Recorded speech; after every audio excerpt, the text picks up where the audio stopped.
আসসালামু আলাইকুম।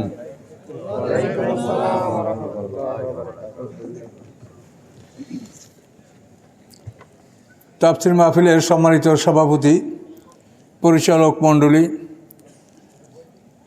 সম্মানিত উলামায়ে কেরাম, সম্মানিত হাজী সাহেবগণ, সুধী মণ্ডলী, পর্দার আড়ালে অপেক্ষমান মা ও বোনেরা, মেয়েরা, আসসালামু আলাইকুম। আমরা সূরা আনকাবুত থেকে আপনাদের সামনে কিছু আলোচনা করব। আওয়াজ ঠিক আছে? মাইকের আওয়াজ একটু বাড়ানো লাগে না? একটু সামনে আগে নিতে হবে। কাছে, বেশি কাছে।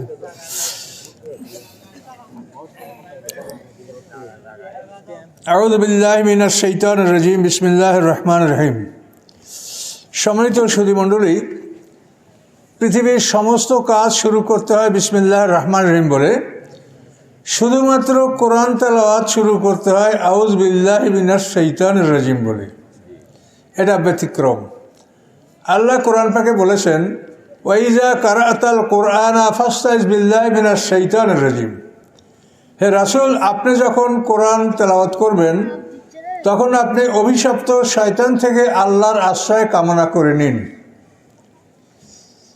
তো কোরআন পাঠ করার আগে আউযু বিল্লাহ পড়তে হবে, আর সমস্ত কাজ শুরু করার জন্য বিসমিল্লাহির রহমানির রহিম বলতে হবে। তো যেখানে সূরার উপরে বিসমিল্লাহির রহমানির লেখা আছে সেখানে আমরা আউযু বিল্লাহি মিনাশ শাইতানির রাজিম পড়ব, আর বিসমিল্লাহ লেখা আছে এটা আমরা পড়ব। আর যেখানে বিসমিল্লাহ নাই সেখানে আপনি শুধু আউযু বিল্লাহ পড়েই আপনি তেলাওয়াত শুরু করতে পারেন। এটা কিন্তু আপনারা করেন। যেমন সূরা হাসর যখন আপনারা পাঠ করেন তখন তো বিসমিল্লাহ পড়েন না? পড়েন কেন? পড়েন না, যেখানে বিসমিল্লাহ লেখা নাই। আর বিসমিল্লাহ আমরা পড়ি কোনখানে? যেখানে সূরার আগে বিসমিল্লাহ লেখা আছে সেইখানে আমরা বিসমিল্লাহ পড়ি। কথা বুঝতে পারছেন? আর সূরা হাসর তো মাঝখান থেকে শেষ আয়াত, বিসমিল্লাহ নাই, এই জন্য 3 বার আউযু বিল্লাহ পড়েই আমরা পড়ি। এটা বুঝতে পারছেন? ক্লিয়ার? তো আউযু বিল্লাহ শব্দের অর্থ হলো যে আমি অভিশপ্ত শয়তান থেকে আল্লাহর আশ্রয় কামনা করছি। তার কারণ কোরআন তেলাওয়াত করার সময় শয়তান আপনাকে ওয়াসওয়াসা দিবে, কুমন্ত্রণা দিবে। এই জন্য আপনি আল্লাহর দায়িত্বে চলে যান, আল্লাহর কাস্টডিতে, আল্লাহর হেফাজতে আপনি চলে যান, তারপর আপনি কোরআন তেলাওয়াত শুরু করেন। শয়তানকে দেখা যায় না, যাকে দেখা যায় না তার আক্রমণ কি করে আপনি প্রতিহত করবেন?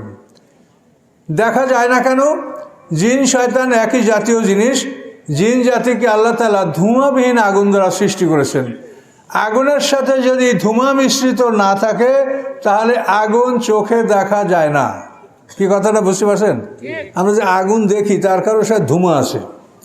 যদি আগুনে ধোঁয়া মোটেও না থাকে তাহলে আগুন আপনি দেখতে পাবেন না। জান্নাহ শব্দের অর্থ অন্ধকার, আনাসা শব্দের অর্থ দেখা। এই জন্য মানুষ দেখা যায় এই আনাসা থেকে ইনসান, আর জান্নাহ মানে অন্ধকার, দেখা যায় না, এর থেকে জিন জাতি। তো সম্মানিত সুধী, কোরআন তেলাওয়াত করার আগে অভিশপ্ত শয়তান থেকে আল্লাহর আশ্রয় কামনা করে নিব। যেহেতু আমরা শয়তানের সাথে মোকাবেলা করার ক্ষমতা রাখি না, আমরা তাকে দেখি না, এই জন্য তার থেকে বাঁচার জন্য আমরা আল্লাহর কাছে আশ্রয় কামনা করব। আমরা শয়তানকে দেখি না, কিন্তু তার ওয়াসওয়াসাটা আমরা টের পাই। একটা নারী, আপনি জানেন যে একটা নারী চোখ একবার দেখেছেন, আপনি বুঝতে পারছেন যে নারী, এরপর দ্বিতীয়বার তার দিকে তাকানোর অধিকার আপনার নাই। কিন্তু মনে বলে দেখি কে না কে, আমাদের পাড়ার কেউ না, বৃদ্ধা না যুবতী না কি, দেখি একটু। এই যে দ্বিতীয়বার মন বলে একটু দেখি, এটা শয়তানের পরামর্শ। তো শয়তানকে দেখা যায় না, কিন্তু তার ওয়াসওয়াসা টের পাওয়া যায়। এই জন্য আল্লাহ বলছেন যে তুমি শয়তানের সাথে মোকাবেলা করতে পারবে না, কাজেই তুমি কোরআন পাঠ করার আগে আমার আশ্রয় চলে আসো। আপনার সাথে একটা ছোট বাচ্চা হাঁটছে, সুন্দর আনন্দ করে হাঁটে বাবার সাথে। যে আপনি একটা কুকুর দেখি পাঁচজনে আব্বু কোলে, আর ভয় লাগছে, এখন আর ও হাঁটবে না, কোলে উঠবে। তো এখন ওই বাচ্চাটা যেমন বাবার কোলে উঠলে আশ্রয় পেয়ে গেল, ঠিক আমরা কোরআন তেলাওয়াত করার আগে ওইরকম আল্লাহর আশ্রয় চলে যাব, আল্লাহর দায়িত্বে আমরা চলে যাব, তারপর আমরা কোরআন পাঠ করব। তার শয়তান ওয়াসওয়াসা দিতে পারবে না। তো এই শয়তানকে যেহেতু আমরা প্রতিহত করতে পারি না, এই জন্য আল্লাহর আশ্রয় কামনা করতে আল্লাহ বলেছেন। এখানে তাফসীরকার একটা দৃষ্টান্ত দিয়েছেন, সেটা হচ্ছে এক রাখাল মাঠে বকরি পোষে এবং তার একটা শিকারি কুকুর আছে। তো ওস্তাদ শাগরিদ সেই মাঠ থেকে যাচ্ছে। এখন ওস্তাদ শাগরিদকে বলে, এই ছেলে, এই রাখালের কুকুর যদি তোমাকে আক্রমণ করে তুমি কি করবা? হুজুর আমি কি করব, আমার কাছে লাঠি ছাতা যা আছে এর দ্বারা কুকুরটা ঠেকাবো। তো বলছে যে না, তোমার এই বুদ্ধিটা ঠিক হলো না। কী করতে হবে? তো ওস্তাদ বলে, রাখালের কুকুর যদি তোমাকে আক্রমণ করে তুমি যথাশীঘ্র রাখালকে ডাক দিয়া বলো যে ভাই রাখাল, আপনার কুকুরটা থামান। তো রাখাল দেখবে যে এই পথিককে আমার কুকুর বিনা কারণে আক্রমণ করছে, রাখাল হাত তুললেই কুকুরটা থেমে যাবে। কি ঠিক কিনা বলেন? এখন এই কুকুরটা থামার জন্য কুকুরের মালিক রাখাল তাকে বলা ভালো না নিজে মোকাবেলা করা ভালো? কোনটা ভালো? তাহলে আল্লাহ বলেন ওই শয়তানের মালিক আমি, ওই কুকুর আমার, কাজে ও যদি তোমাকে আক্রমণ করে তুমি আমাকে বলো। কথা বুঝতে পারছেন? তাহলে আমরা সবসময় যখন মনে কোনো কুমন্ত্র অনুভব করব তখন আউযু বিল্লাহি মিনাশ শাইতানির রাজিম এটা আমরা পাঠ করব। গরম পানি রেখে একটু। এরপরে বিসমিল্লাহির রহমানির রহিম। আমরা সব কাজে বিসমিল্লাহির রহমানির রহিম বলবো। এটার কারণ কি? কারণ হলো এই পৃথিবীতে যত সম্পদ, এই সম্পদের মালিক আল্লাহ। পৃথিবীতে যা কিছু দেখেন সমস্ত সম্পদের মালিক আল্লাহ। কিন্তু আল্লাহ বলছেন যে আমার ছেলে নাই, মেয়ে নাই, আমি কাউকে জন্ম দেই নেই, আমি কারো থেকে জন্ম নেই, আমার স্ত্রী নাই, কাজে আমার আছো তোমরা একদল গোলাম, আমি আমার সম্পদ সব তোমাদেরকে দিব। সুবহানাল্লাহ বলেন। এই দুনিয়ায় যত সম্পদ আমি সব তোমাদেরকে বিনামূল্যে দান করেছি। বলেন তো, দোকানে 1 লিটার পানি 20 টাকা। আচ্ছা, দৈনিক পৃথিবীতে কত কোটি লিটার পানি, আল্লাহর পানি আমরা ব্যয় করি? যে 20 টাকা বেচে ওই পানিকে ও আল্লাহর পানি নিয়ে বোতলে ভরছে, তাই এখন 20 টাকা দাও। পানি কিন্তু আল্লাহর। সোনা, রূপা, লোহা, তামা, জিপসাম এগুলির কেউ মালিক? মাটির মধ্যে রেখেছে আল্লাহ। এখন ওরা বাইর করছে, আমাকে পরিশ্রম হয়েছে, খোঁজতে হয়েছে, লোক লাগাইছি, এই টাকা দাও। কিন্তু মালকার আল্লাহর কাছ থেকে ওরা কিনেছে? কিনে নেই। তাহলে সমগ্র পৃথিবীর সম্পদ আল্লাহর। কাজে এখন এই আল্লাহর সম্পদ আল্লাহ বলছেন তোমাদেরকে আমি বিনামূল্যে দিচ্ছি, কিন্তু তোমরা আমাকে মালিক বলে স্বীকার করো আর আমার থেকে অনুমতি নিয়ে খাও। আমার কাছে অনুমতি নিয়ে খাও, তাহলে আমি হিসাব নেব না। এখন অনুমতি নেবেন কিভাবে? বিসমিল্লাহির রহমানির রহিম। আপনি মনে করেন একজন মহাজন, তার এখানে অনেক ফলের বাগান আছে, ফল পেকেছে, কিন্তু মহাজন এখানে না, সে ঢাকা বা লন্ডন, আমেরিকা থাকে। এখন এই মহাজন একটা ফল খাবেন, মনের মধ্যে দ্বিধা যে মহাজন কত দূরে, কেমন করে তাকে বলবো, না বলেই বা কী করে খাই।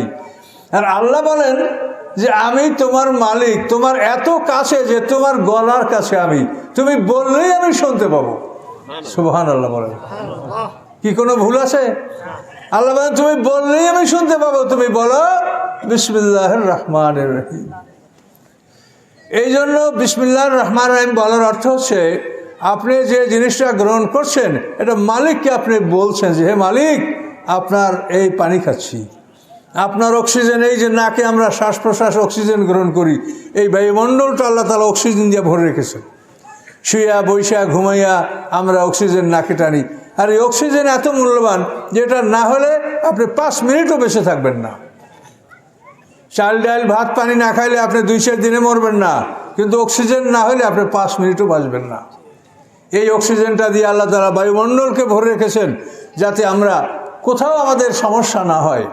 বৈশা শুইয়া ঘুমাইয়া যে কোনো অবস্থায় নাকে আমাদের মধ্যে অক্সিজেন প্রবেশ করছে। এটা কার সৃষ্টি বলেন? আল্লাহ রব্বুল আলামিন। এই জন্য তার নাম রব। আল্লাহর নাম রব, পালনেওয়ালা। এবং কোরআন যখন নাযিল হয়েছে তখন আল্লাহ তার পরিচয় দিয়েছেন কি? ইকরা বিসমে রব্বিকা। তুমি তোমার রবের নামে পড়ো, রব তোমার পালনেওয়ালা।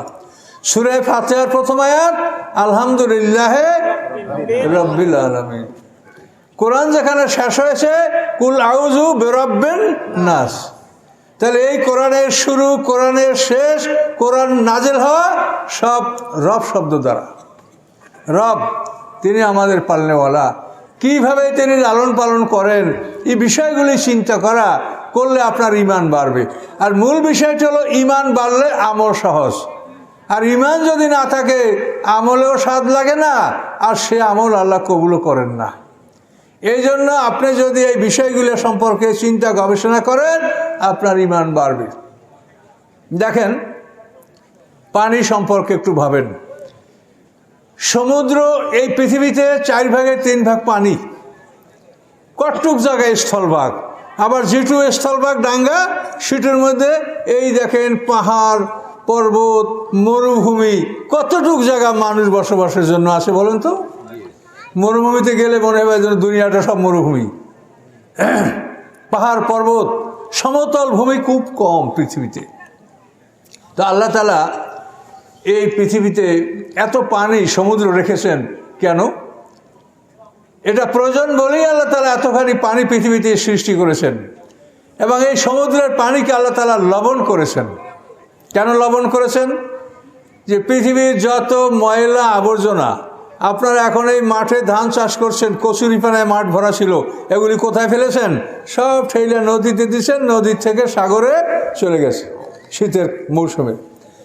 এখন এই সমস্ত আবর্জনা ময়লা সমুদ্রে লবণ পানিতে যাওয়ার পরে লবণ পানিগুলোকে সব পুরো সারখার করে দিয়েছে। এই জন্য আল্লাহ তাআলা সমুদ্রের পানিকে লবণ করে রেখেছেন। সমুদ্রের পানি লবণ, এই জন্য যত ময়লা আবর্জনা প্রস্রাব পায়খানা মরা পচা সব ভাটিতে সমুদ্রে চলে যায়, লবণ পানিতে পুইরা সারখার করিয়া ওকে পিউরিফাইড করে দেয়, পবিত্র করে দেয়। সমুদ্র ভাটিতে সব কিছু পেটের মধ্যে নিয়ে ঢুকায়, জোয়ারে আবার ফ্রেশ পানি আমাদের জন্য ছেড়ে দেয়। সকলে জোরে বলুন সুবহানাল্লাহ। এগুলি কার কুদরত? রব্বুল আলামিন। এভাবেই তিনি আমাদেরকে লালন পালন করেন। আমাদের ক্ষমতা আছে সমুদ্রের পানি লবণ করতে? যে লবণ লাগবে সেই লবণ কি আমাদের কাছে আছে? এটা আল্লাহ তাআলা তার কুদরতে এটা করে রেখেছে। আর যেখানে মানুষ বসবাস করে সেই জায়গার পানিটাই খালি মিষ্টি, আর যেই সমুদ্রে যাবেন লবণ, উজু করা যায় না সেই পানি দ্বারা। তো আমরা আল্লাহর নামে, রহমান রহিম আল্লাহর নামে শুরু করছি। তো কোরআনের তাফসির খুব মারাত্মক জিনিসটা তো আপনারা বুঝতে পারছেন। তো হঠাৎ করে একদিন তাফসিরে আসলে আমরা একটু ঘাবড়াইয়া যাই যে কি বলবো মানুষকে, কোনখান থেকে বলবো, কি বলা যায় একদিনে। এই কোরআন আল্লাহ রাসূল 23 বছর বসে সাহাবায়ে কেরামদেরকে শুনিয়েছেন। তো আমরা তো রাসূলের মতো জ্ঞানের মালিক আমরা না, আবার আপনারা যারা শোনেন তারাও সাহাবীদের মতো মেধাবী না, যার জন্য আমাদের তো এটা আরও কঠিন। তারপরও আমরা যদি বহুদিন সময় পাই তাহলে এই তাফসিরটা মোটামুটি আপনারা বুঝতে সক্ষম হবেন। তো তারপরও যেটুক সময় আমাদের ভাগ্যে আসে আমরা একটু আলোচনা করব। সূরা আনকাবুত। আনকাবুত শব্দের অর্থ মাকড়সা, স্পাইডার। সে গরম পানির কথা বলছিলেন। আনকাবুত শব্দের অর্থ মাকড়সা, স্পাইডার। তো এই সূরা নাম মাকড়সা। এই মাকড়সা দ্বারা আল্লাহ বলেছেন যে আল্লাহ ছাড়া অন্যদেরকে যারা নিজেদের অভিভাবক বানিয়েছে, বন্ধু বানিয়েছে, তারা যেন মাকড়সার ঘরে আশ্রয় নিল। পৃথিবীকে মাকড়সার ঘর সবচাইতে দুর্বলতম ঘর, কোনো সন্দেহ আছে? মাকড়সার ঘর এটা ভাঙতে কি লাগে বলেন? একটু স্পর্শ করলেই আর নাই। তো আল্লাহ বলেন ইন্নাল্লাযীনা ইত্তাখাযু মিন দুনিহি আউলিয়া কামাসালিল আনকাবুত। আল্লাহ ছাড়া অন্য কাউকে যারা বন্ধু হিসাবে গ্রহণ করেছে তাদের দৃষ্টান্ত যেমন মাকড়সার ঘর। ওয়াইন্না আওহানাল বুয়ুতি লাবাইতুল আনকাবুত লাউ কানু ইয়ালামুন। এবং পৃথিবীর বুকে সবচেয়ে দুর্বলতম ঘর হচ্ছে মাকড়সার ঘর, যদি মানুষ জানতো। এই জন্য এই সূরাটার নাম হচ্ছে মাকড়সা, আনকাবুত। কথা বুঝতে পারছেন? আল্লাহ যদি আশ্রয় দেয় পৃথিবীর কোনো রাজা বাদশা তাকে মারতে পারে না, পারে? নমরুদ কে ছিল? নমরুদ সারা পৃথিবীর বাদশা, ঠিক কিনা বলেন? সারা পৃথিবীর বাদশা ছিল নমরুদ, বখতিয়ার, দুই কাফের, আর দুই মুসলমান, সুলাইমান আসলাম এবং জুলকারনাইন। দুই মুসলমান, দুই কাফের, এরা পৃথিবীর বাদশা ছিল। কিন্তু সেই নমরুদের সময় ইব্রাহিম আলাইহিস সালাম, যার বাবা মাও তার পক্ষে না, কোন লোক তার পক্ষে না, বাবা মাও তার পক্ষে না, সেই ইব্রাহিম আলাইহিস সালামকে নমরুদ মারতে পারছে? পারে নাই। তাহলে এখন আল্লাহ যদি কাউকে আশ্রয় দেয় তাকে কেউ মারতে পারে না। আর আল্লাহ ছাড়া অন্য কারো আশ্রয় গেলে মাকড়সার ঘরে আশ্রয়, রোদ বৃষ্টি ঝড় কোনো কিছুতেই এটা আশ্রয় দিতে পারে না। এই জন্য এই সূরাটার নাম আনকাবুত বলে আল্লাহ দৃষ্টান্ত দিয়েছেন যে আল্লাহ ছাড়া অন্য কাউকে যারা অভিভাবক হিসাবে, সাহায্যকারী হিসেবে মনোনীত করে তারা যেন মাকড়সার ঘরে আশ্রয় নিল। এবং পৃথিবীর বুকে দুর্বলতম ঘর হচ্ছে মাকড়সার ঘর। কাজেই আল্লাহর আশ্রয় কামনা করতে হবে। পৃথিবী বড় ভয়ঙ্কর অবস্থা, পৃথিবী এখন খুব ভয়ঙ্কর অবস্থার মধ্যে অতিবাহিত হচ্ছে। কাজে আল্লাহকে শক্ত করে ধারণ করতে হবে, ঈমান রাখা খুব মুশকিল। সম্মানিত সুধী,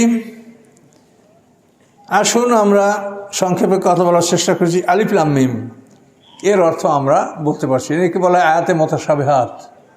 এর অর্থ আল্লাহ জানেন, অথবা তার আল্লাহ ছাড়া তার রাসূলও জানতে পারেন, কিন্তু কোনো জ্ঞানী আলেম এর অর্থ করতে পারবে না, আমরাও পারি না।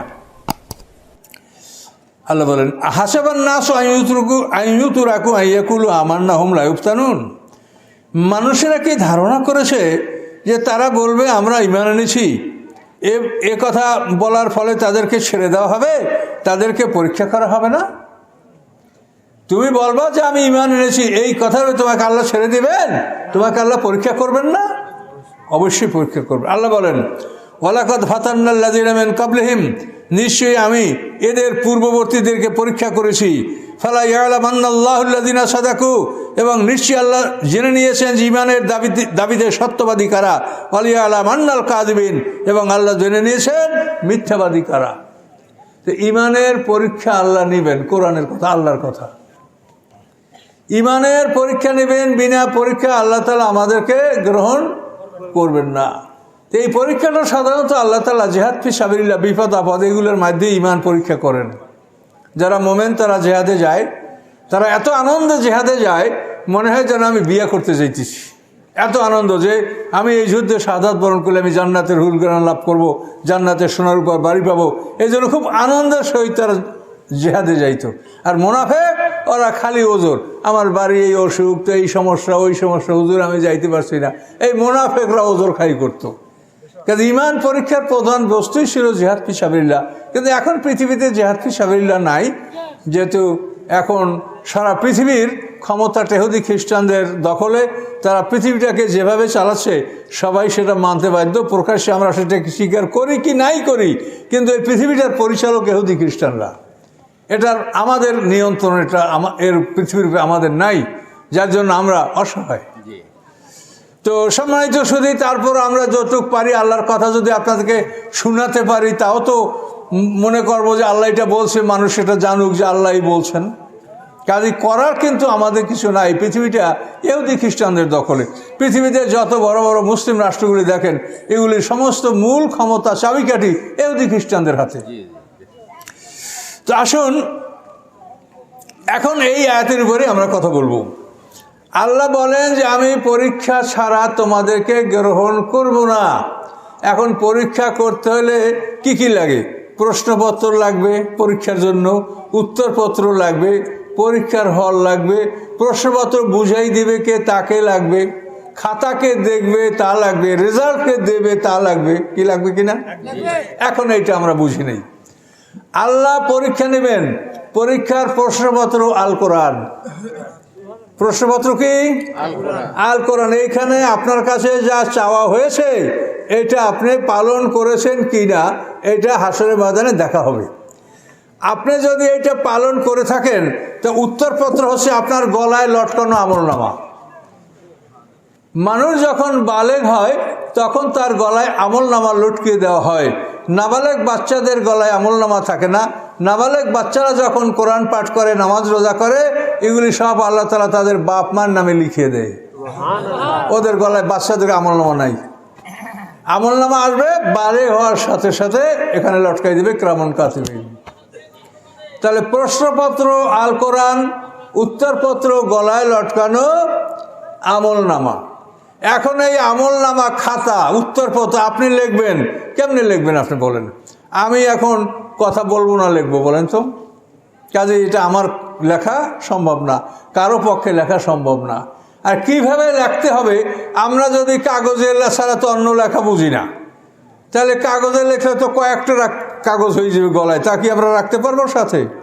কাজে আল্লাহ তাআলা খুব সংক্ষিপ্ত কি পদ্ধতি তার আছে সেটা মোবাইল আবিষ্কার করার পরে কিছুটা হয়তো আপনারা বুঝতে পারেন যে একটা মোবাইলের সিমের মধ্যে গোটা পৃথিবী, তাহলে আপনার আমার আমলনামার মধ্যে 100, 100, 1000 বছরের আমল খুব সংক্ষিপ্ত জায়গায় আল্লাহ তাআলা সংরক্ষণ করতে পারেন। কি বলেন, ঠিক কিনা? তাহলে প্রশ্নপত্র আল কোরআন, উত্তরপত্র গলায় লটকানো আমলনামা। প্রশ্নপত্র বুঝাই দেবেন মুহাম্মদ সাল্লাল্লাহু আলাইহি ওয়াসাল্লাম, তার অনুপস্থিতিতে প্রশ্নপত্র বুঝাই দেবেন সমাজের আলেমগণ। প্রশ্নপত্র আপনার গলায় ঝুলানো আছে, এর একটা কপি আবার ইল্লিন সিজিনেও ফেরেশতারা জমা করে, আল্লাহকে সকাল বিকাল ফেরেশতারা বদলি হয়, এরা ইল্লিন সিজিনেও আমলনামাটা কপি জমা করে। তো এই আমলনামা, এই খাতা, এটা দেখবেন একমাত্র আল্লাহ তাআলা। খাতা দেখে রেজাল্ট দিবেন একমাত্র আল্লাহ তাআলা। যারা পাশ করবে তাদের এই রেজাল্ট শিট আমলনামাটা ডাইন হাতে এসে পড়বে, আর যারা ফেল করবে তাদের বাম হাতে পড়বে।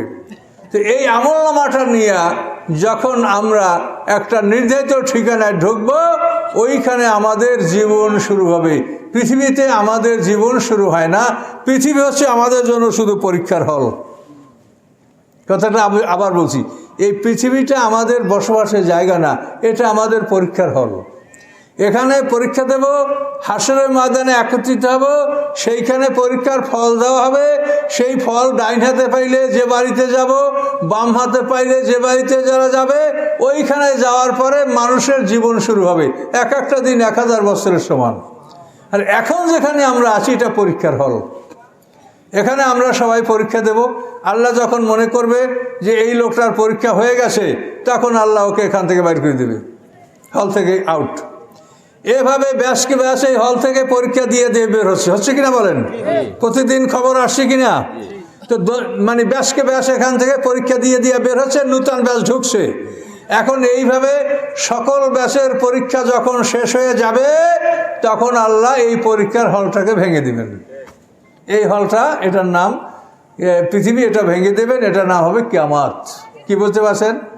সকলের পরীক্ষা শেষ হওয়ার পরে এই হলকে ভেঙে দেওয়া হবে। হলকে ভেঙে ফেলে দিয়ে আমাদেরকে পরীক্ষার পর কোথায় রাখা হয়েছিল? ইল্লিন এবং সিজিনে। যারা ইমানদার তাদেরকে রাখা হয়েছে ইল্লিনে, এবং যারা বেঈমান তাদেরকে রাখা হয়েছে সিজিনে। মরার পরে দুটা জায়গায় মানুষকে সংরক্ষণ করা হয়। সকল মানুষ কবরে থাকে না। পৃথিবীর টোটাল জনসংখ্যার 4 ভাগের 1 ভাগ মুসলমান। এই 4 ভাগের 1 ভাগ মুসলমান, এরা কবরে যায়। বাকি 4 ভাগের 3 ভাগ মানুষ তো কবরে যায় না। কাজে এই জন্য কবর আযাব, এটার নাম হলো বরজাক, পর্দার আড়ালের জগৎ, কোরআনে বলা আছে। আরবের লোকেরা, হিন্দু মুসলমান মুশরিক সব কবর দিত, এই জন্য কোরআনে এই কবর কথাটা আসছে। কিন্তু কোরআনে বরজাক কথাটাও আসছে। মরার পরে হাসরের ময়দানে ওঠা, এই ফাঁকা এই জায়গাটা, এই সময়টার নাম হলো বরজাক। অমেম ওয়ারাইম বরজাকুন ইলা ইয়াউমি ইউবাসুন, কোরআনের শব্দ এটা, বরজাক, পর্দার আড়ালের জগৎ। তো সম্মানিত সুধী, আমরা এই পৃথিবীর থেকে বিদায় হব। এই বিদায় হওয়ার পরে আমরা বরজাকে থাকবো, হয়তো ইল্লিনে না হয় সিজিনে। এই দুইটা জায়গা ছাড়া মানুষের কোনো জায়গা নেই। তাফসীর করা খুব কঠিন ব্যাপার। কোরআনে আল্লাহ বলেছেন পৃথিবীতে মানুষ মোট 2 দল, মোমেন আর কাফের, এছাড়া কোনো দল নাই। আমরা তো 73 দল 72 দল কত দলের কথা বলি, কিন্তু আল্লাহ কোরআনে বলেন হুয়াল্লাযী খালাকাকুম ফামিনকুম কাফের অমিনকুম মোমেন। তিনি আল্লাহ তোমাদেরকে সৃষ্টি করেছেন, তোমরা একদল কাফের, বড় দল কাফের, অমিনকুম মোমেন, তোমাদের ছোট দল হলো মোমেন। অর্থাৎ কোরআনে যে দুইটা কথার প্রথম যেটা উল্লেখ করা হয় সেইটা দলে বড়। তো কাফের কথা আগে বলছে কোরআনে। মানুষ হলো দুই দল, মোমেন এবং কাফের। আপনি বলেন ওই চরমনায়ের মুরিদ, শশিনার মুরিদ, আষ্টশীর মুরিদ, তারপরে আরও কত জায়গা আছে জানি না, তারপরে হিজবুল্লাহ, জামাত ইসলাম, নিজাম ইসলাম, যত ইসলাম আছে এই সব ইসলাম মিলিয়ে একদল। আর যত কাফের আছে এই ভারতের হিন্দু, মুসলমান, ভারতের হিন্দু, খ্রিস্টান, বৌদ্ধ, জৈন, শিখ, এই সব মিলিয়ে কাফের। তাহলে মানুষ হলো দুই দল, মোমেন এবং কাফের। কি বুঝতে পারছেন? এটা আল্লাহর কথা। আপনি এর থেকে যাবেন কোথায়? মানুষ হলো দুই দল, মোমেন এবং কাফের। মরার পরে মানুষ ইল্লিনে যাবে, সিজিনে যাবে, আর কোনো জায়গা আছে? তাহলে মানুষ দুই দল, জায়গা দুইটা। আচ্ছা, বিচারের পরে মানুষ কোথায় কোথায় যাবে বলেন? বেহেশতে, দোজখে। আর কোনো জায়গা আছে? তাহলে মানুষ হলো দুই দল, মোমেন এবং কাফের, এর বাইরে কোনো দল নাই। কথা বুঝতে পারছেন? যে কথাগুলি হাদিসে বলা হয় এগুলি সংক্ষিপ্ত আকারে আমার নাড়া না দেওয়াই ভালো। এগুলো বুঝতে সময় লাগে অনেক, এবং হঠাৎ করে আপনারা বুঝতে পারবেন না। আল্লাহ রসুল বলছেন আমার উম্মত ৭৩ দলে ভাগ হবে। রাসুলের নামে এই কথাটা বলা হয়, কিন্তু আল্লাহ রসুল যদি বলেন যে আমার উম্মত ৭৩ দলে ভাগ হবে, তা রাসুলের উম্মত যারা, তারা লা ইলাহা ইল্লাল্লাহ বলে নাই? বলছে তো লা ইলাহা ইল্লাল্লাহ যারা বলছে তারা তো সবাই ভেসে যাবে। আজ যাক, পর যাক, শাস্তি খেটে যাক, তারা তো ভেসে যাবে। তাহলে দুজকে হলো কী করে তারা? তাহলে তাদেরকে জাহান্নামী বানালেন কিভাবে? এটা তো হবে না। লা ইলাহা ইল্লাল্লাহ যদি বলে সেই লোক ভেসতে যাবে, শাস্তি খেটে যাবে, আর কেউ খালি লা ইলাহা ইল্লাল্লাহ বিনা শাস্তিতে যাবে।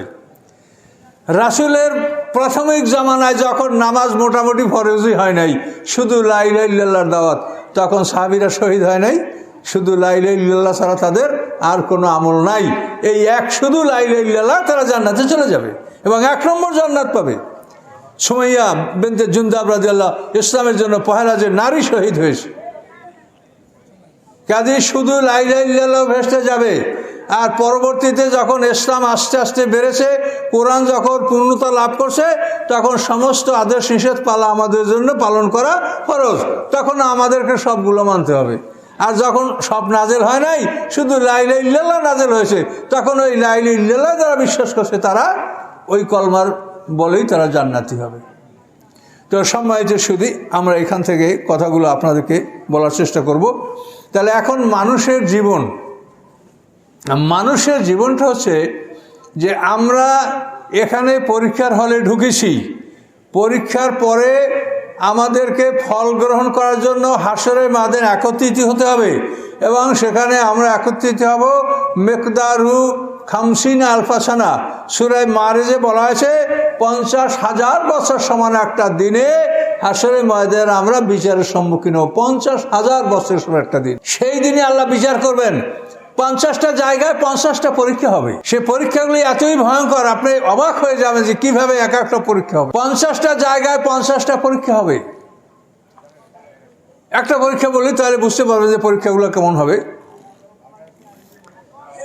হাসরের ময়দানে আল্লাহ যখন বিচারের জন্য আসবেন, তখন সূর্যের আলো থাকবে না।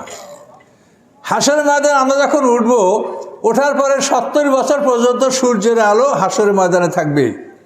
এই 70 বছরের মধ্যে হাসরের ময়দানে আমরা যখন উঠব, সবাই ছোট্ট এবং উলঙ্গ, সবাই ছোট উলঙ্গ, কেউ বড় না। একজন যদি বড় থাকে তা সে লজ্জাবোধ করবে, কিন্তু কেউ বড় না, সবাই ছোট্ট উলঙ্গ। তার লজ্জার কোনো বিষয় আছে? কেউ লজ্জা বুঝবে? সবাই ছোট্ট উলঙ্গ। হাসরের ময়দানে আমরা এভাবে উঠব। এই বিষয়গুলি বোঝা অত্যন্ত কঠিন কাজ। তো হাসরের ময়দানে আমরা সবাই উঠব, ওঠার পরে মাঠে আমরা বড় হব, মাঠে আমাদেরকে পোশাক দেওয়া হবে।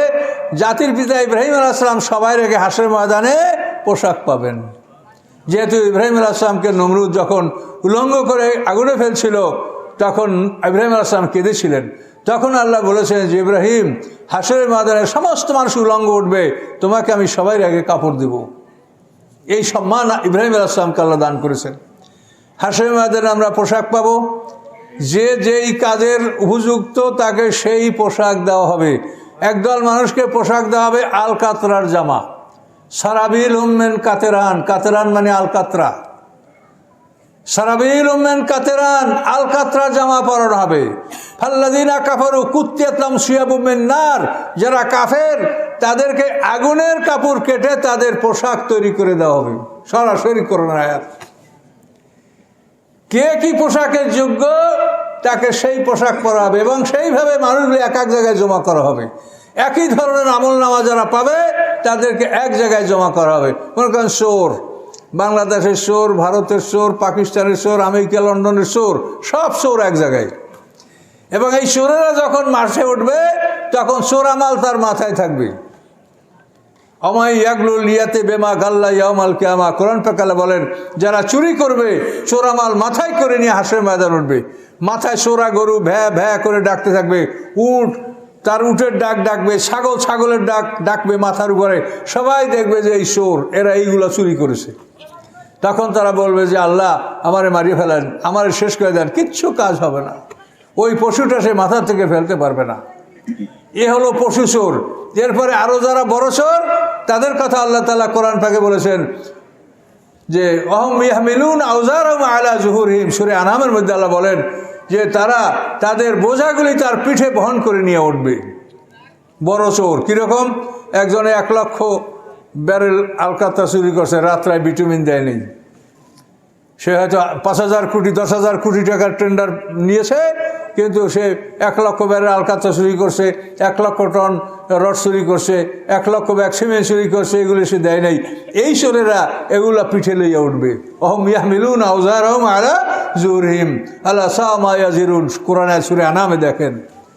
তো এখন আপনি বলবেন যে একটা মানুষ একবারে আলকাতরা তুলতে পারবে না, তো এতগুলো উঠাবে কেমনে? এখানে আল্লাহ রসুল বলেছেন জাহান্নামীদের দাঁত হবে উহুদ পাহাড়ের মতো। তো উহুদ পাহাড়ের মতো যদি একটা দাঁত হয়, তো 32টা উহুদ পাহাড়ের মতো দাঁত হইলে কত বড় মাথা লাগে বলেন তো? শ্রীলঙ্কার মতো মাথা না হইলে এই 32টা দাঁত উহুদ পাহাড়ের মতো সেট হবে না। মাথা যদি শ্রীলঙ্কার মতো হয় তো দেহটা হবে ভারতবর্ষের মতো, জিহ্বাটা হবে গ্র্যান্ড ট্রাঙ্ক রোডের মতো। কাজে এই দেহ নিয়ে তাদের ঘাসের ময়দানে তোলা হবে, আর দেখবেন যে লক্ষ্যবারের আলকাতরা পিঠে লইয়া পাহাড়ের মতো আসতেছে অমুক সাহেব। কোনো সন্দেহ আছে? এই কথাগুলো সরাসরি কোরআনের কিনা। ওহুম ইয়াহমিলুনা আওজারহুম আলা যুহুরিহিম, তারা তাদের পাপের বোঝাগুলি পিঠে নিয়ে হাসরের ময়দানে উঠবে। কোরআন বিশ্বাস করলে সেই মানুষ কি পাপ করতে পারে? বলেন তো। তুমি কামাই করো কার জন্য? উপার্জন করলে তার সময় লাগবে না ব্যয় করতে? কি উপভোগ করতে সময় লাগবে না? এই মুকেশ আম্বানি না আদনান ভারতের, তার সম্বন্ধে পেপার দেখলেন দৈনিক 1,000 কোটি টাকা তার আয়, দৈনিক 1,000 কোটি টাকা। তো এই যে আয় সে করে, এইটা ভোগ করার জন্য সময় লাগবে না? তার সময় আছে কতটুকু মালিকের কাছ থেকে তুমি জেনে নিয়েছো যে তোমার সময় কতটুকু আছে? তুমি তো দৈনিক 1,000 কোটি টাকা আয় করছো। তুমি মালিকের কাছে জিজ্ঞাসা করেছো, হে মালিক আমার সময় কতটুকু আছে? আমি যে দৈনিক 1,000 কোটি টাকা আয় করছি, এটা আমি ভোগ করতে পারবো কত সময়? কি ভাই, কারো কাছে খবর আছে যে মালিকের কাছ থেকে আপনারা খবর জানছেন যে কে কতটুকু সময় পাবেন? কি করে আপনাদেরকে বুঝাবো? দেখেন আল্লাহ এই জন্য বলেছেন ইয়া আইয়ুহান-নাস আনতুমুল ফুকারা ইলাল্লাহ, হে মানব সকল তোমরা আল্লাহর কাছে ফকির। এখন আমরা ফকির হইতে পারি, কিন্তু এই যে মনে করেন ইলন মাস্ক, তারপরে এই যে পৃথিবীর সবচাইতে ধনী, এরাও কি ফকির? আল্লাহ বলে হ্যাঁ ফকির। বিল গেটস, ইলন মাস্ক এরাও ফকির। কেন ফকির? যে বিল গেটসের যে সম্পত্তি আছে, যে ধন সম্পদ আছে, আজরাইল আসলে এই সব সম্পত্তি দিয়া আজরাইলের কাছ থেকে 1 মিনিট সময় কিনতে পারবে সে? হ্যাঁ, তো 1 মিনিট সময় কেনার পয়সা যার নাই সে ফকির ছাড়া কি? এটা বলেন। আল্লাহ যে কোরআনে বলছে এই লোক সকল তোমরা সব ফকির, এটা কেন বলছে? যে তুমি যা কামাই করছো, তোমার কাছে আজরাইল যখন হাজির হবে, তুমি সমস্ত উপার্জন আজরাইলকে দিয়া 1 মিনিট সময় নিতে পারবে না। কি পারবেন? রব্বি লাউলা আখারতানি ইলা আজালিন কারীব ফাসাদদাকা ওয়া কুম মিনাস সালিহিন। আল্লাহ আপনি যদি আমাকে এক মুহূর্ত সময় দেন, আমি সৎকার করব, আমি নেককার হয়ে যাব। কোরআনের আয়াত। আজরাইলকে দেখে তখন বলবে যে হায় রে, আলেমরা যা বলছে সব ঠিক, তা আমি এই ধন সম্পদ ছিল ব্যয় করলাম না কেন, ভালো পথে দান করলাম না কেন, আলেমরা চাইছিল দিলাম না কেন, আল্লাহ আমার একটু সময় দেন, দেখো অকুমিনা সালহীন, আমি সৎকার করবো, আমি নেককার হয়ে যাব। কোরআনের আয়াত। আল্লাহ বলেন ওলাই ওয়াক্খারাল্লাহু নাফসান ইজা জা আজালুহা, যখন কোনো মানুষের মৃত্যু আসবে একটা মুহূর্ত তাকে আর সময় বাড়িয়ে দেওয়া হবে না। তাহলে এখন বোঝেন না কোরআনের কথা। কাফের বলবে রব্বিরজিউন, হে আল্লাহ আমার প্রাণটা ফিরিয়ে দেন, লাল্লি আমালু সালিহান ফিমা তারাকতু, যে ভালো কাজগুলি আমি করি নাই সেই ভালো কাজগুলি আমি করব, আল্লাহ আমাকে ফিরিয়ে দেন। এটা বলবে। আল্লাহ বলবেন কাল্লা ইন্না কালিমাতুন হুয়া কায়লুহা, কখনোই দেওয়া হবে না, কখনোই সময় দেওয়া হবে না। এ কথাগুলো বলার ওরা বলবে, এ কথা বলার ওরা বলবে, কখনো ওদেরকে সময় দেওয়া হবে না। সময় আপনি এখন যেটু আছেন একটু কাজে লাগান। সম্মানিত সুধী, এই কথাগুলো সব কোরআনের। তো আল্লাহ তাআলা এইভাবে আমাদেরকে বলেছেন যে দেখো, তুমি যা কিছু উপার্জন করেছো তা দ্বারা তুমি 1 মিনিট সময় বাড়ায় নেবে এ ক্ষমতা তোমার নাই। যখন এটা তুমি জানোই না তখন তুমি কি জন্য করছো। হ্যাঁ, তুমি যদি ন্যায়সঙ্গতভাবে আয় করতে পারো করো, কিন্তু তুমি অন্যায়ভাবে জুলুম অত্যাচার করে জনগণকে কষ্ট দিয়ে আজকে রাস্তাঘাট দেশে বহু টাকা সরকার ব্যয় করছে, কিন্তু সঠিক কাজ হচ্ছে না, রাস্তাঘাটে মানুষ কষ্ট পাচ্ছে, অথচ টাকা কিন্তু ঠিকই দেওয়া হচ্ছে। তাহলে এখন যে এই জনগণের কষ্টের কারণ তুমি হচ্ছ, হাসরের ময়দানে আলকাতা তোমার পিঠে নিয়ে ওঠা লাগবে। কাজে এখন এইগুলো চুরি করে মখমলের উপরে জোতা পাই দিয়ে হাঁটো, আর মরার পরে আলকাতার বোঝা ব্যারেল পিঠে নিয়ে ওঠা লাগবে। তো লাভটা কী হলো? এই জন্য পরকাল বিশ্বাস করতে আল্লাহ বলেছেন যে ইমানের অঙ্গ হলো অবেল আখিরাতু ইউকিনুন। পরকাল বিশ্বাস করতে হবে যে তোমার পরকাল আছে, সামনে তোমার বিচার আছে। তুমি এখন বিচারের চেয়ারে বসে তুমি সম্মান পাচ্ছ, দুনিয়ার মানুষ তোমাকে সার করছে, সম্মান করছে, হ্যাঁ, কিন্তু তুমিও একদিন আসামি হবে এবং তুমিও বিচারের সম্মুখীন তুমিও একদিন হবে। এটা প্রত্যেকটা মানুষ যদি চিন্তা করে, এই পৃথিবীটা স্বর্গে পরিণত হয়। মানুষ জুলুম অত্যাচার অবিচার মানুষ করতে পারে না, কিন্তু আসলে আমরা বলি যে মুসলমান, কিন্তু আসলে আমাদের ঈমান বা বিশ্বাস এটা আমাদের নাই, এটা কাজে কর্মে প্রমাণিত হচ্ছে। হাসরের ময়দানে আমরা যখন উঠব তখন 70 বছর পর্যন্ত হাসরের ময়দানে সূর্যের আলো থাকবে। 70 বছর পরে আল্লাহ তাআলা বিচারের সিংহাসন নিয়ে হাসরের ময়দানে নামবেন। আল্লাহ যখন বিচারের সিংহাসন নিয়ে হাসরের ময়দানে নামবেন, তখন 7 পৃথিবী আল্লাহর বাম হাতে থাকবে, 7 আসমান আল্লাহর ডাইন হাতে জড়ানো থাকবে। কোরআনে পরিষ্কার আয়াতে আল্লাহ বলেছেন ওয়াল আরদু জামিআন কাবজাতু ইয়াউমাল কিয়ামাতি ওয়াস সামাওয়াতু মাতবিয়াতুম বিয়ামিনি। আল্লাহ বলেন 7 পৃথিবী আমার বাম হাতে থাকবে, 7 আকাশ আমার ডাইন হাতে জড়ানো থাকবে।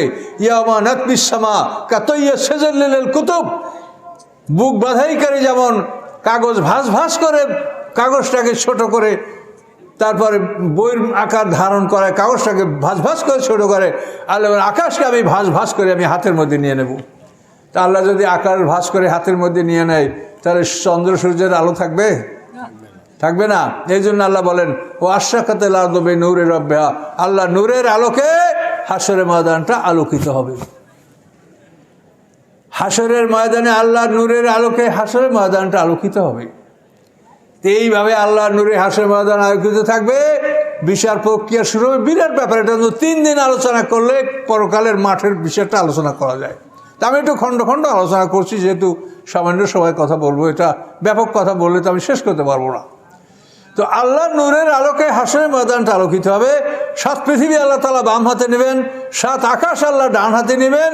এখন বলেন যে 7 পৃথিবী যে হাতে নেওয়া হয় সেই হাত কেমন হাত, কত বড় হাত, কেমন হাত? তো কোরআনের আয়াত নিয়ে আল্লাহ বলবেন লিমানুল মুলক, এটার মালিককে বলো, এই পৃথিবী এই আকার, বলো এর মালিককে বলো আল্লাহ। ওয়াহিদুল কাহার, এক আল্লাহ মহা ক্ষমতার মালিক, পরাক্রমশালী আল্লাহ, তিনি এটার মালিক। কিন্তু এখন কিন্তু আমরা এটা মনে করি না, এখন মনে করি দেশের মালিক আমি, পৃথিবীর মালিক আমি, ক্ষমতার মালিক আমি, আইনের মালিক আমি।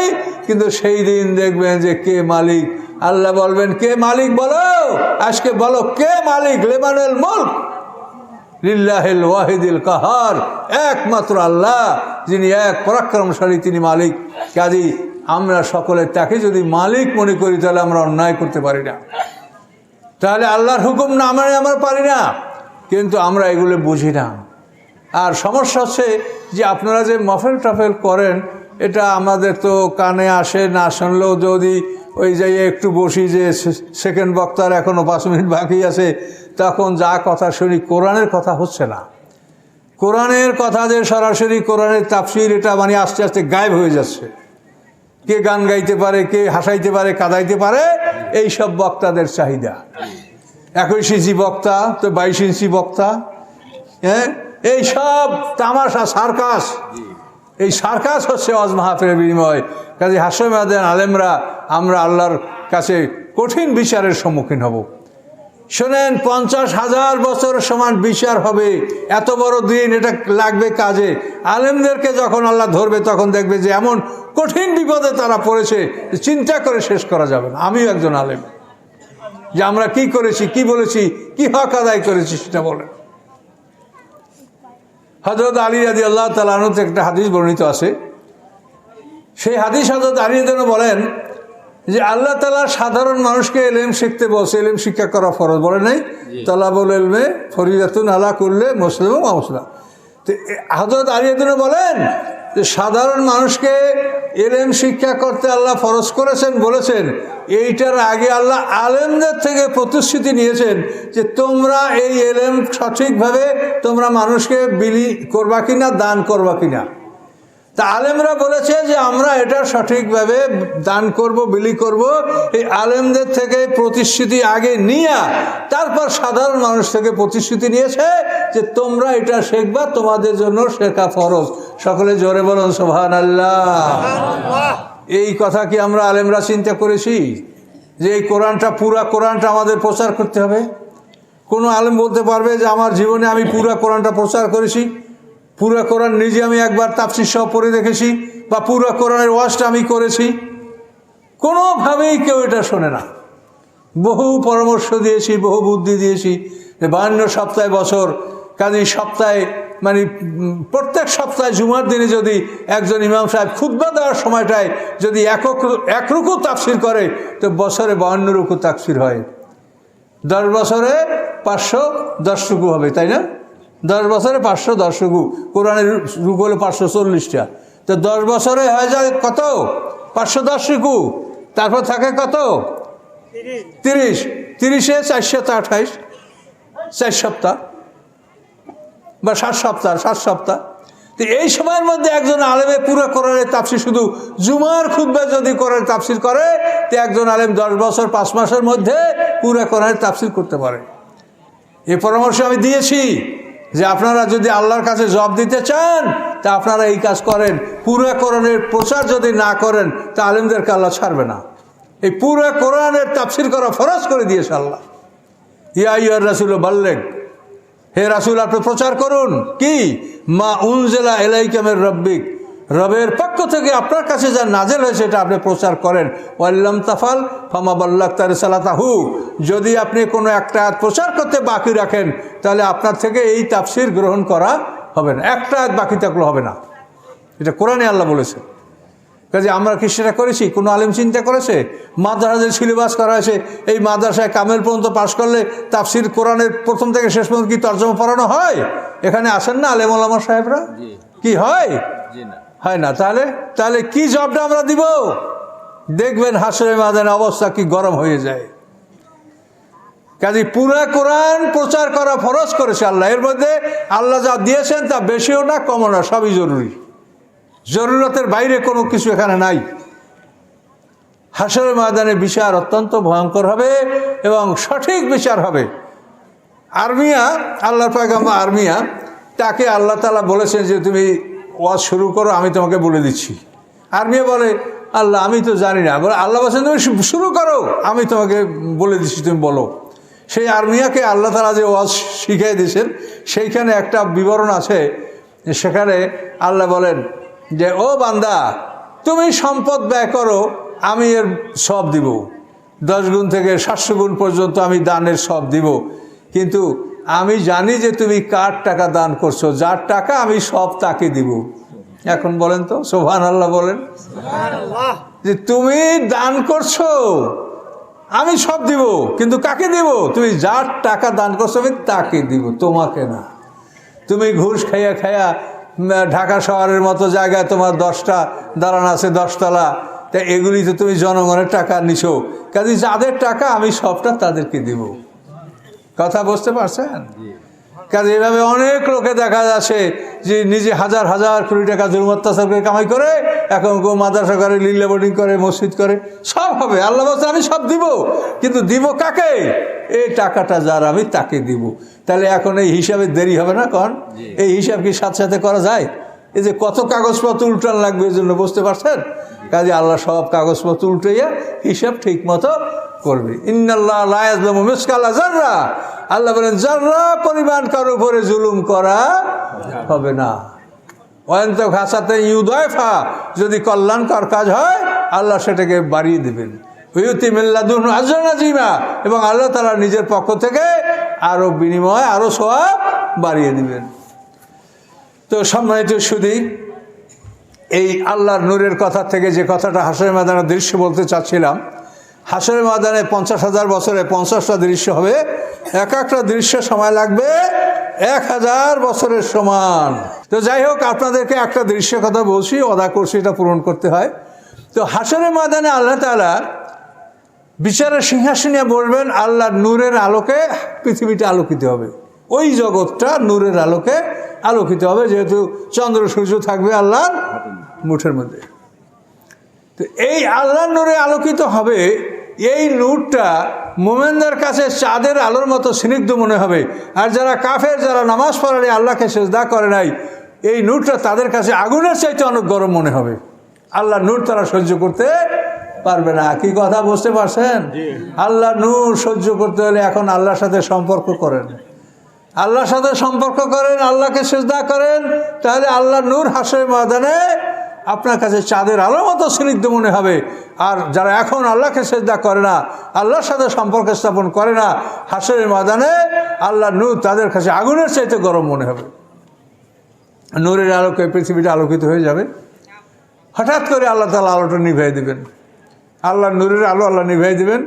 নিভিয়ে দেওয়ার পরে হাশরের মাঠটা এমন অন্ধকার হবে, সূরা নূরের মধ্যে আল্লাহ বল, গভীর সমুদ্রের তলদেশে যে একটি মানুষ পড়ে যায়, আওকা জুলুমাতিন ফি বাহরিন লুজ্জাইয়িন ইয়াগশাহু মাউজুম মিন ফাওকি সাহাবুন জুলুমাতুন বা'যুহা ফাওকা বা'দ ইযা আখরাজা ইয়াদাহু লাম ইয়াকাদ ইয়ারাহা ওয়া মান লাম ইয়াজআলিল্লাহু লাহু নূরান ফামা লাহু মিন নূর। এই আয়াত।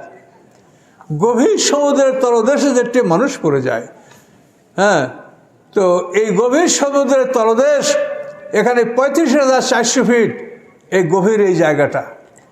তো এই গভীর সমুদ্রের তলদেশে একটা মানুষ যদি পড়ে যায়, প্রায় 7 মাইল গভীর, উপরে যদি কালো মেঘ থাকে, মেঘের কালো ছায়া যদি পানির উপরে পড়ে, পানির রংটা সম্পূর্ণ কালো হয়ে যাবে। এবং সেই সমুদ্রে যদি তুফান থাকে, ঢেউ থাকে, তুফানের ছায়া একটার উপরে একটা তুফান গড়াচ্ছে, তো অন্ধকারটা আরও বেশি হবে। এই রকম অন্ধকারে একটা মানুষ যদি পড়ে যায়, তো হাশরের ময়দানটা এইরকম অন্ধকার হয়ে যাবে। কি ভয়ঙ্কর অন্ধকার দেখেন তো, ভেবে দেখেন যে কত ভয়ঙ্কর অন্ধকার। এর মধ্যে আল্লাহ তাআলা মোমেনদের চেহারা এবং ডান দিকে আলো জ্বালায় দেবেন। নূরহুম ইয়াসা বাইনা আইদিহিম ওয়া বাইমানিহিম, আল্লাহ বলেন ইমানের আলো চেহারায় জ্বলে উঠবে, নেকামলের আলো ডান দিকে জ্বলে উঠবে। মোমেনদের এই দুইটা আলো জ্বলে উঠবে। এই আলো দেখে মোমেনরা আরাফের দিকে অগ্রসর হবে। আরাফের উপরে জান্নাত, সেদিকে মোমেনরা যাবে। কাফেরদের আলো জ্বলবে না, মুশরিকদের জ্বলবে না। অর্থাৎ মোমেন আর কাফের দুই দল, তো কিন্তু মুনাফেক আছে একটা মধ্যবর্তী দল। এই মুনাফেকের আগুন আলোটা জ্বলবে, জ্বললে পরে ওরা কতখানি চলবে, আবার নিভে যাবে, জ্বলবে নিভে যাবে। অন্ধকারে যখন অন্ধকার হয়ে যায় দাঁড়াই থাকবে। এই সূরা বাকারা আছে না, ওয়াইজা আযলাম আলাইহিম কামু, অন্ধকারে দাঁড়াই থাকে। কুল্লাম আদাতলাম মাসাউফি, আলো হইলে চলে, এই যে আছে কোরআনে। এই মুনাফেকদের দৃশ্য। তো এইভাবে হাশরের ময়দানে আলোর অবস্থাটা এরকম হবে।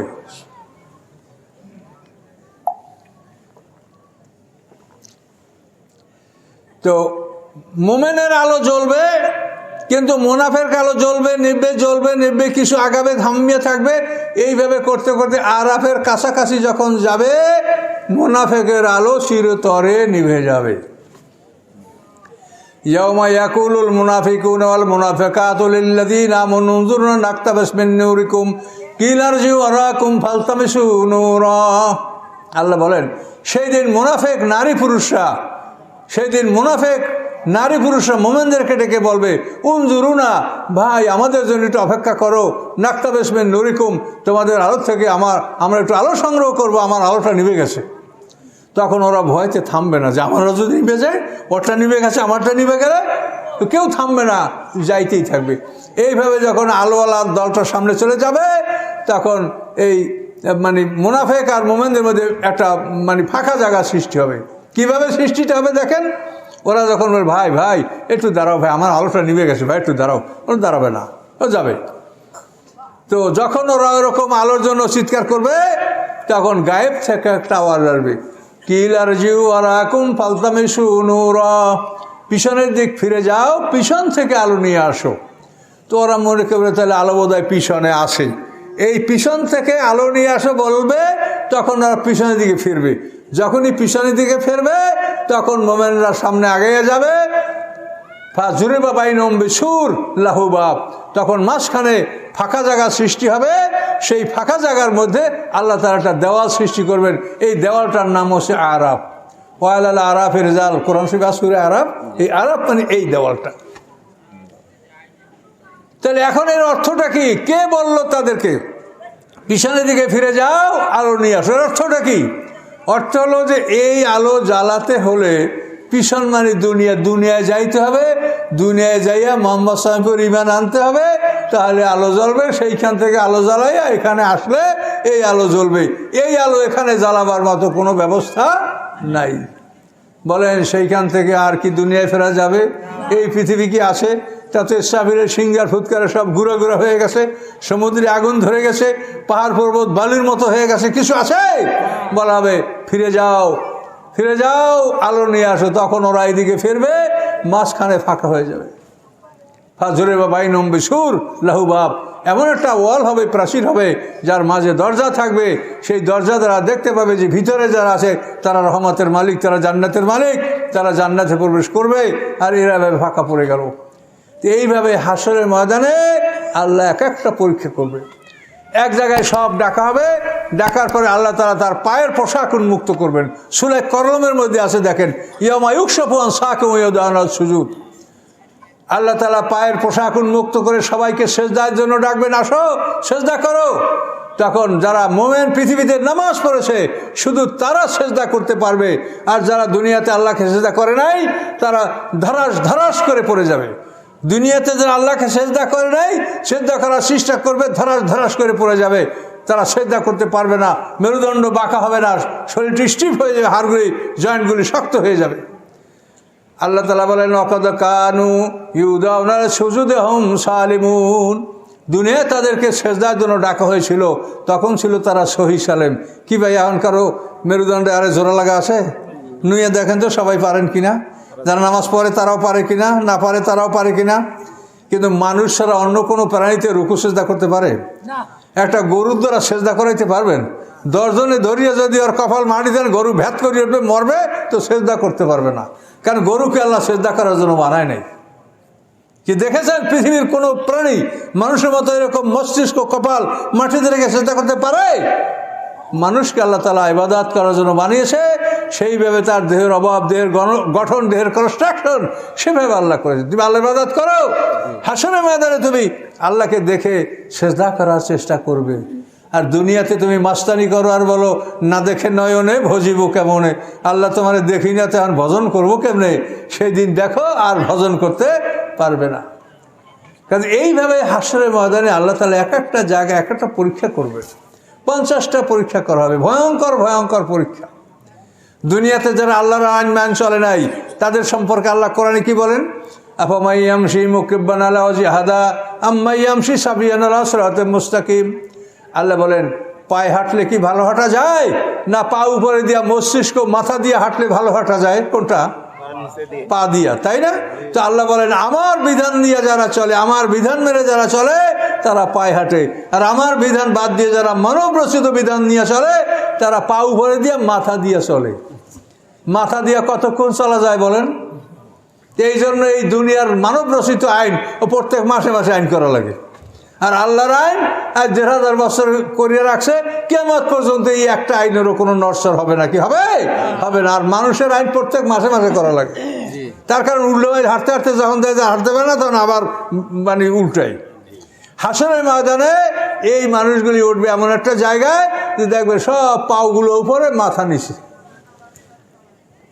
কথা বলতে পারছেন? হাসরের মধ্যে এইভাবে তাদেরকে তোলা হবে।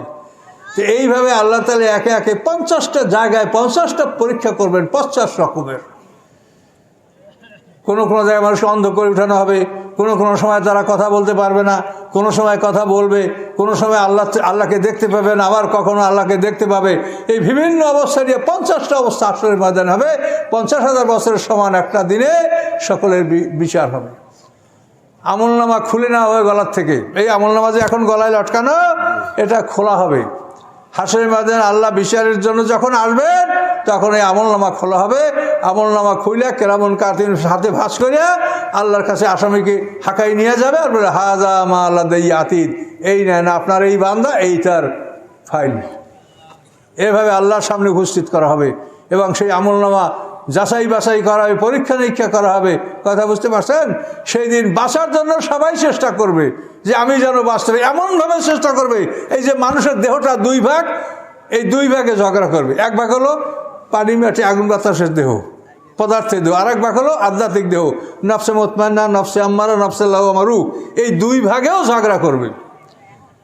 দেহ বলবে যে আল্লাহ আমার কোনো দোষ না, আমি একটা নিথর নিস্তব্ধ আমি ছিলাম, আমার হাত পা নড়ত না চড়ত না, কিন্তু এই নফস আর রুহ ঢুকিয়া আমার জানতো করছে, এখন আমি সব অপরাধ করছি, কাজে আল্লাহ আমার দোষ না, দোষ সব ওর। কথা বলতে পারছেন? এভাবে একে অপরকে দোষারোপ করার চেষ্টা করবে।